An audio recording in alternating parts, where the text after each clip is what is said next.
నూతన తెలుగు సంవత్సరాది శుభాకాంక్షలు.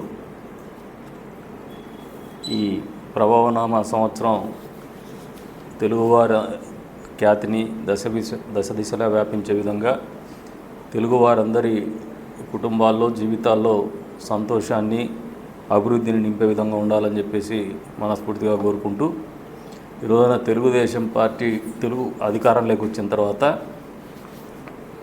నిరుద్యోగ యువత కోసం 20 లక్షల ఉద్యోగాలు రూపకల్పన చేస్తాము అని చెప్పేసి మాట ఇవ్వడమే కాదు, గత సంవత్సరం మెగా డిఎస్సి నిర్వహించి తదుపరి కానిస్టేబుల్ నియామకం గురించి కూడా చర్యలు తీసుకొని వారికి నియామక పత్రాలు అందించి మళ్ళీ ఇచ్చినటువంటి మాట కట్టుబడి మళ్ళీ తెలుగు సంవత్సరాది మొదటి రోజునే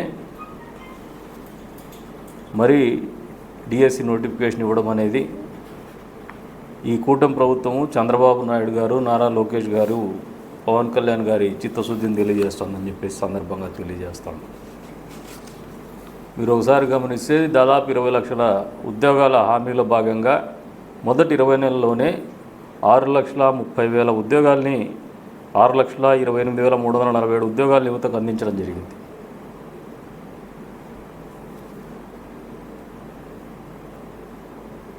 వీటితో పాటు 23 లక్షల కోట్ల పెట్టుబడితో 25 లక్షల ఉద్యోగ అవకాశాలు కల్పించేటువంటి కంపెనీలతో ఒప్పందాలు చేసుకోవడం కూడా జరిగింది. ఈ జాబ్ క్యాలెండర్లో భాగంగా ప్రధానంగా విద్యా, పోలీస్ శాఖల్లో మీరు గమనిస్తే గడిచిన సంవత్సరం పెద్ద ఎత్తున నియామకాలు జరగడం జరిగింది. అంతేకాకుండా గ్రూప్ 1, గ్రూప్ 2లకు కూడా మళ్ళీ నోటిఫికేషన్ ఇచ్చేటువంటి కార్యక్రమాలు జరుగుతూ వస్తాయి.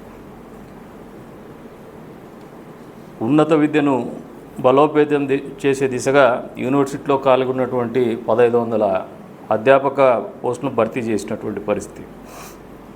పరిపాలనా విభాగంలో గ్రూప్ 1, గ్రూప్ 2 ఏదైతే ఉందో 600 పోస్టులతో పాటు శాంతి భద్రతల పరిరక్షణ కోసం 1000 పోలీస్ కానిస్టేబుల్, 400 ఎక్సైజ్ కానిస్టేబుల్ పోస్టుల భర్తీకి ప్రభుత్వం పచ్చజెండా ఊపినటువంటి పరిస్థితి. మీరు గతంలో చూస్తే చేసినటువంటి అరకొర నియామకాల్లో కూడా గ్రూప్ 1లో పెద్ద ఎత్తున అవినీతి జరిగినటువంటి పరిస్థితి.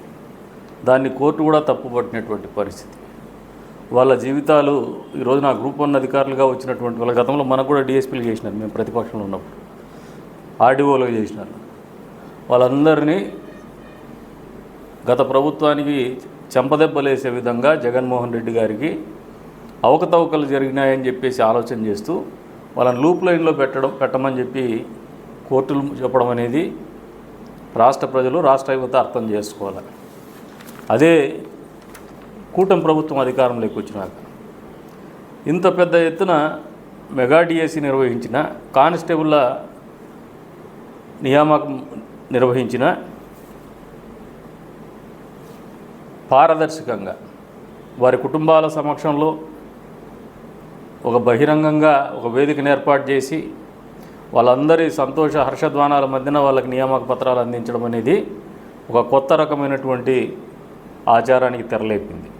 పారదర్శకతకు ప్రాధాన్యత ఇచ్చింది.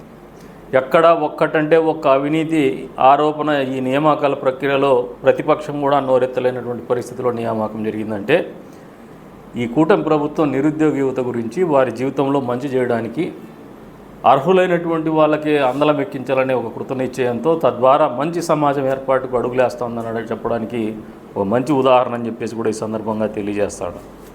అంతేకాకుండా ఇప్పటివరకు జరిగిన ఉద్యోగాల కల్పన చూస్తే ప్రభుత్వ ఉద్యోగాలు 30,607 డిఎస్సి కానిస్టేబుల్ నియామకాలు పూర్తి అయిపోయింది.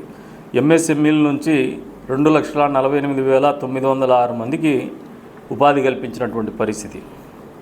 జాబ్ ఫెయిర్, స్కిల్ డెవలప్మెంట్ ద్వారా 1,46,627 మందికి అవకాశం కల్పించినటువంటి పరిస్థితి. ఇండస్ట్రీ సెక్టర్లో 95,174 మందికి అవకాశాలు కల్పించినాం, ఉద్యోగ అవకాశాలు. ఫుడ్ ప్రాసెసింగ్ ఇండస్ట్రీలో 64,035 మందికి అవకాశాలు కల్పించున్నాం. ఐటీ అండ్ ఎలక్ట్రానిక్స్లో 13,866 మందికి, టూరిజంలో 5,028 మందికి. ఆ విధంగా కేవలం 20 నెలల్లో 6,28,347 ఉద్యోగాలను యువతకు అందించడం జరిగింది. గత ప్రభుత్వ హయాంలో 2,30,000 ఉద్యోగాలు ఇస్తామని చెప్పేసి ఊసెత్తినటువంటి జగన్మోహన్ రెడ్డి నిరుద్యోగ యువతని వాళ్ళ ఆత్మస్థైర్యంని దెబ్బతీస్తూ